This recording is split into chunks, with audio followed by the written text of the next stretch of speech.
Welcome to Rajapalayam recipes. இன்றைக்கி லஞ்சுக்கு தான் ஒரு காம்போ மாதிரி பண்ண போகிறோம். சமீபத்தில் கோயம்புத்தூர் போயிருந்தேங்க. அங்கே அந்த லஞ்சு என்னால் மறக்கவே முடியலை. அவ்வளோ நல்லா பண்ணியிருந்தாங்க. அதுதான் இன்றைக்கி நம்ம ஃப்ரெண்ட்ஸுக்கெல்லாம் ஷேர் பண்ண போகிறேன்.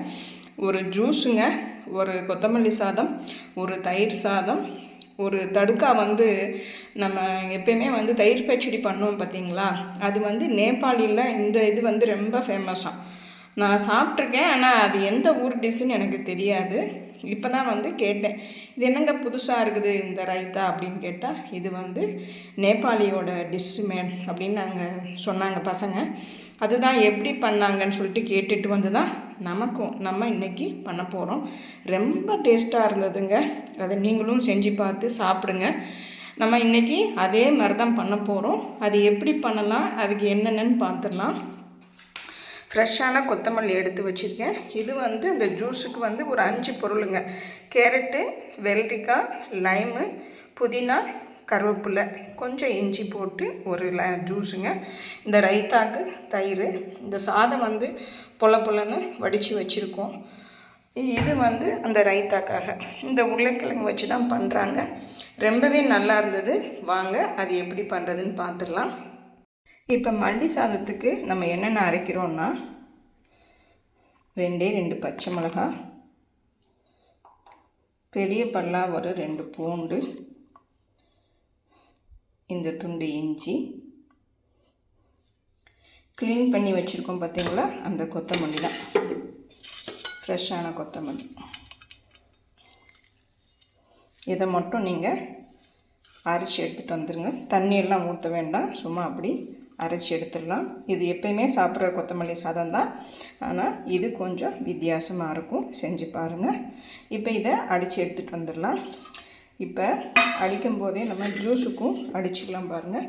இப்போ ஜூஸில் என்னென்ன போட்டு அடிக்கிறோன்னா, இப்போ இந்த கொத்தமல்லி எடுத்து வச்சுருக்கோம் பார்த்தீங்களா, அதுக்கு கீழே இருக்க அந்த நார் பகுதி இருக்குது பார்த்தீங்களா, தண்டு பகுதி, அதை தான் இதில் ஜூஸில் போடுறோம். ரொம்பவே எதுலேயும் நிறைய சத்து இருக்குதுங்க, அதனால தான் நம்ம போடுறோம். இது பாருங்கள், புதினா, கேரட்டு, வெள்ளரிக்காய் எல்லாமே தான் போடுறோம்.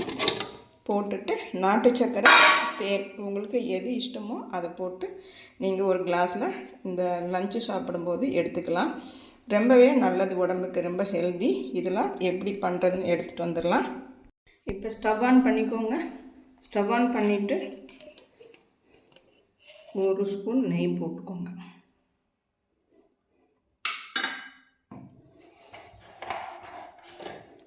கொஞ்சம் ஆயிலுங்க.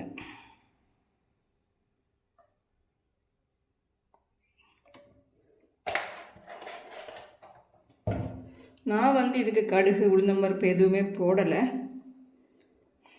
தேவையும் இல்லைங்க. அது அதனால் நான் போடலை. இது கொஞ்சம் சூடானதுக்கப்புறம்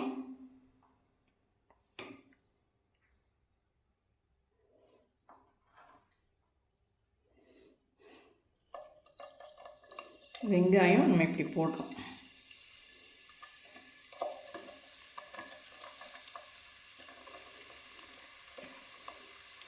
நம்ம இது ரொம்ப கம்மியாக தான் பண்ணுறோம், அதனால் இந்த அளவே நமக்கு போதுமானது.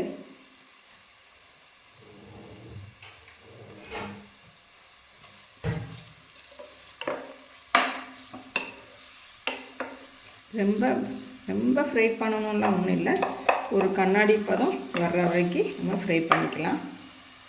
இப்போ இந்த வெங்காயம் வதங்குற அளவுக்கு நம்ம உப்பு நம்ம போட்டுக்கலாம். இப்போ பாருங்கள், நல்லாவே வதங்கி வந்துடுச்சு. இந்த ஸ்டேஜில் நீங்கள் அரைச்சி வச்சுருக்கோம் பார்த்தீங்களா, கொத்தமல்லி, மிளகாய், பூண்டு, இஞ்சி எல்லாமே அரைச்சி வச்சுருக்கோம். ஜீரகம் போடுவாங்க சில பேர், ஆனால் இதுக்கு ஜீரகம் தேவையில்லை. கொத்தமல்லிக்காக நான் இன்றைக்கி ஜீரகம் எதுவுமே போடலை.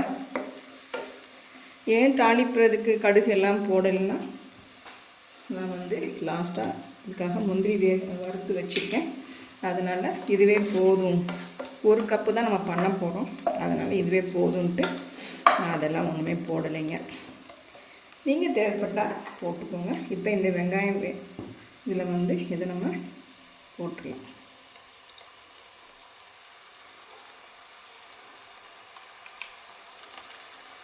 இது டேஸ்ட்டு ரொம்ப சூப்பராக இருக்குங்க. செஞ்சுருப்பேங்க.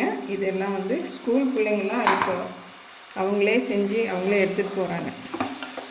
இப்போ பார்த்திங்கன்னா கோயம்புத்தூரில் சென்னையிலலாம் பார்த்திங்கன்னா லேடிஸ் வந்து தனியாக ஒர்க்கிங்கோ இல்லை படிக்கிறதுக்கோ இருக்காங்க பாருங்கள். அவங்க எல்லாமே வந்து இப்போல்லாம் ஹாஸ்டலில் இருக்கிறது இல்லைங்க, அவங்களே குக் பண்ணி சாப்பிட்றாங்க. அவங்களுக்கு தான் இதெல்லாம் ரொம்ப ரொம்ப ஈஸியாக நம்ம சொல்லி கொடுத்துட்ருக்கோம். அதுவும் 2-3 பிள்ளைங்க கேட்க போய் தான் நம்ம இதெல்லாம் வந்து திருப்பி நம்ம சொல்லிக்கிட்டு இருக்கோம். அதனால தான் பாருங்கள், இது நல்லா கொஞ்சம் அந்த நீரெல்லாம் போகட்டும், அது வரைக்கும் ஃப்ரை பண்ணிக்கலாம். இப்போ அந்த ஈரப்பதம் எல்லாமே சூப்பராக வந்துடுச்சு, நல்லா வதங்கிடுச்சு. இந்த ஸ்டேஜில் நம்ம சாதம் போட்டுடலாம்.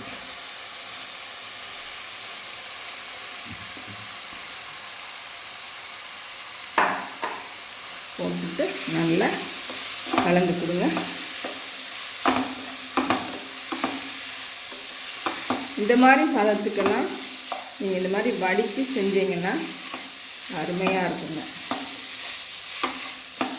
டேஸ்ட்டும் நல்லாயிருக்கும்.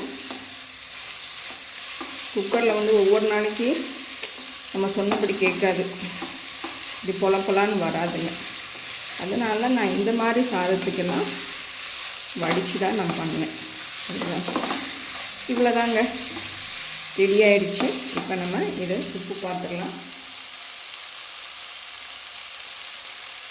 ஆஹா, அட்டகாசமாக இருக்குங்க. அவ்வளோதான் இது. இப்போ நெக்ஸ்ட்டு வந்து தயிர் சாதத்துக்கு நான் எப்படி பண்ணுவேன்னா, 1 ஸ்பூன் நெய் போட்டுக்கோங்க. அதில் கொஞ்சம் கடுகு போட்டுக்கோங்க. கடுகு போட்டுட்டு கொஞ்சம் பெருங்காயப்பொடி, கருவேப்பிலை, இது மட்டும்தான் நான் போடுவேன். இந்த கசகசன்னு எல்லாமே போட்டால் நல்லா இருக்காது. எனக்கு இது பிடிக்கும், அதனால் இப்படி போடுறேன். இது பார்த்திங்கன்னா அவ்வளோ ஒரு சூப்பரான டேஸ்ட்டில் இருக்கும். பெருங்காயம் போட்டுட்டோமா, இப்போ கருவேப்பிலை போடுங்க. நீங்கள் எண்ணெயை விட நெய்யில் தாளிச்சிங்கன்னு வச்சுக்கோங்களேன், ரொம்ப சூப்பராக இருக்குங்க. பாருங்கள், இந்த சாதத்தில் நம்ம போட்டுருங்க.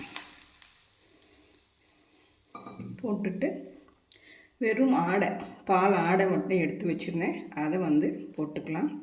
போட்டுட்டு எல்லாமே பால் தான். லாஸ்ட்டாக வந்து கொஞ்சமாக தயிர், ஒரே ஒரு ஸ்பூன் மட்டும்தான் தயிர், அதை நம்ம போட்டுக்கலாம். நல்லா பிசைஞ்சு போட்டுக்கிட்டேன்னு வச்சுக்கோங்களேன், அப்படி ஒரு சூப்பரான தயிர் சாதம் ரெடி ஆகிடும். பாருங்கள், தயிர் வந்து நல்லா இந்த மாதிரி கெட்டியாக இருக்குது. நல்லா பிசைஞ்சிக்கலாம். ஏன்னா சாதம் வடிக்கும் போதே நம்ம உப்பு போட்டு தான் வடிச்சிருக்கோம், அதனால் இதில் தனியாக உப்பு போட தேவையில்லைங்க. அப்புறம் ஃபுல்லாக பார்த்திங்கன்னா பால் தான் ஊற்றிக்குவேன் நான். இந்த மாதிரி செஞ்சு கொடுத்துட்டிங்கன்னா பிள்ளைங்க வேண்டானே சொல்ல மாட்டாங்க. இதுக்கு சைட் டிஷ் என்ன தெரியுமா? ராஜபாளையத்தில் உள்ள பச்சை மிளகா ஊறுகாய் வந்து ரொம்ப நல்லாயிருக்கும் ஒரு கடையில். அந்த பச்சை மிளகா ஊறுகாயும் பேட்டப்பளம், அது எல்லா பிள்ளைங்களுக்கும் பிடிக்கும் பார்த்திங்களா. அதுதான் நம்ம வந்து இதுக்கு சைட் டிஷ் வைக்க போகிறோம். இப்போ நம்ம அந்த நேபாளி ஸ்டைல் சொல்லியிருக்கோம் பார்த்திங்களா, அந்த ஒரு உருளைக்கிழங்கு ரைத்தாக்கு இந்த மாதிரி நல்லா விஸ்கு வச்சு நல்லா அடிச்சுக்கோங்க. நல்லா க்ரீமியாக வர வரைக்கும் நல்லா பீட் பண்ணிக்கோங்க. இந்த விஸ்கு வந்து பார்த்திங்கன்னா நானும் அண்ணமும் ஹோம்லி ஹப் அப்படின்னு சொல்லிட்டு சென்னையில் வடபழனியில் இருக்குதுங்க, அங்கே ஒரு விசிட் போயிருந்தோம். அப்போ விஸ்க் இருக்குது என்கிட்ட நிறையா, ஆனால் இது கொஞ்சம் நல்லா இருந்தது அப்படின்னு சொல்லிட்டு வாங்கிட்டு வந்தேன். ரொம்பவே நல்லாவும் இருக்குது. இந்த மாதிரி அடித்து வச்சுக்கோங்க. இப்போ இதுக்கு என்ன தாளிப்பு கொடுக்குறதுன்னு பார்த்துடலாம் வாங்க. நெய் போட்டிருக்கேன், அதில் வந்து ஒரே கொஞ்சமாக கடுகு போட்டுக்கோங்க. இதுக்கு சுவை கொடுக்குறதே வந்து வெந்தயம்தான், அதனால் ஒரு 2 பிஞ்சு வெந்தயம்தான். வெந்தயத்தை வந்து இவ்வளோ தான் போட்டுக்கோங்க, போதும். ஒரே ஒரு பிஞ்ச் மஞ்சப்பொடி,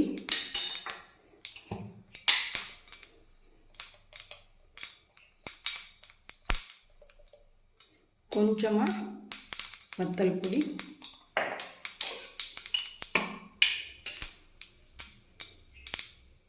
கஸ்தூரி மேத்தி கொஞ்சம் போட்டுக்கோங்க. அவ்வளோதாங்க. இதுக்கு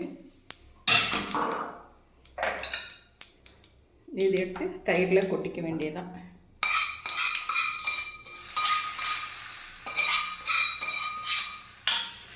இப்போ இதுலேயே வந்து அந்த உருளைக்கிழங்க போட்டுக்கலாம்.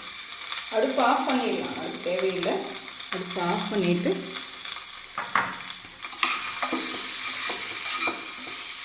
அந்த இருக்கிற சூட்லேயே கொஞ்சம் அந்த மாதிரி பண்ணிவிட்டு இது இருக்கட்டும், அடுப்புலேயே இருக்கட்டும்.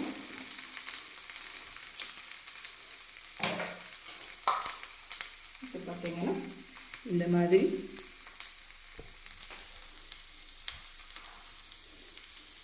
வெங்காயம் எல்லாமே பச்சையாக தான் போடணும், உதுத்து விட்டு போட்டுக்கோங்க.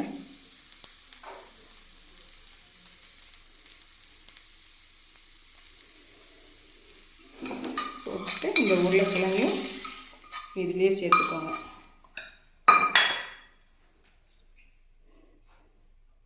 சேர்த்துட்டு கலந்து கொடுங்க. இதுதாங்க அந்த நேபாளியோட டிஷ். ரொம்பவே அட்டகாசமாக இருக்குது. இது வெறும் வாயிலேயே சாப்பிட்டாலும் நல்லா தான் இருக்குது. நீங்கள் இந்த மாதிரி மல்லி சாதத்துக்கெலாம் இதை வச்சு இன்னும் கொஞ்சம் தயிர் ஊற்றிட்டா கொஞ்சம் நல்லாயிருக்கும். ஆனால் எனக்கு இப்படி கெட்டியாக தான் பிடிக்கும், அதனால் நான் இப்படி பண்ணியிருக்கேன். நீங்கள் எப்படி வேணால் பண்ணி சாப்பிடுங்க. ரொம்பவே அட்டகாசமாக இருக்குதுங்க இது. இதுக்கு மேலே கொத்தமல்லி தூவி நீங்கள் பரிமாறலாம். இப்போ வந்து ரொம்ப சூப்பராக இருக்குது டேஸ்ட்டு. இப்போ லன்ச் ரெடி ஆகிடுச்சிங்க. வாங்க எப்படி இருக்குன்னு பாருங்கள். அவ்வளோ ஒரு அருமையாக இருக்குது. எல்லாமே ரொம்ப சிம்பிள் தான், ஆனால் வந்து டேஸ்ட்டு ரொம்ப அட்டகாசமாக இருக்குது. இது நீங்கள் சாப்பிட்டு பார்த்தீங்கன்னு வச்சுக்கோங்களேன், பிள்ளைங்கள்லாம் லன்ச் பாக்ஸ் இதுவே கொடுங்கம்மா அப்படின்னு சொல்லுவாங்க. ரொம்ப சிம்பிளாக தான் நம்ம பண்ணியிருக்கோம். வாங்க சாப்பிட்டு பார்க்கலாம். இது தயிர் சாதமும் ரொம்ப சிம்பிள், கொத்தமல்லி சாதமும் அதை விட சிம்பிள். இந்த ரைத்தா மட்டும்தான் நம்ம வந்து அந்த உருளைக்கிழங்கு போட்டு பண்ணியிருக்கோம். இன்னும் கொஞ்சம் தயிர் போட்டால் இன்னும் நல்லாயிருக்கும். எனக்கு இந்த மாதிரி தான் பிடிச்சதுன்னு சொல்லிட்டு செஞ்சுருக்கேன். சாப்பிட்டு பார்த்துட்டு எனக்கு கமெண்ட் பண்ணுங்கள். அதோடு இந்த ஜூஸ் வந்து ரொம்ப ஸ்பெஷலுங்க. கேரட், வெள்ளரிக்காய், புதினா, கொத்தமல்லி, நாட்டு சக்கரை, தேனி எல்லாம் போட்டதுனால இதுவும் ரொம்ப உடம்புக்கு ஹெல்தி. இதெல்லாம் கொஞ்சம் கொஞ்சம் தான் பண்ணியிருக்கோம். நீங்கள் இதுக்கு நிறைய பொரியல் கூட வச்சுக்கலாம், ஆனால் நான் இன்றைக்கி இவ்வளோ தான் பண்ணியிருக்கேன். சாப்பிட்டு பார்த்துட்டு எனக்கு கமெண்ட் பண்ணுங்கள். தேங்க்யூ.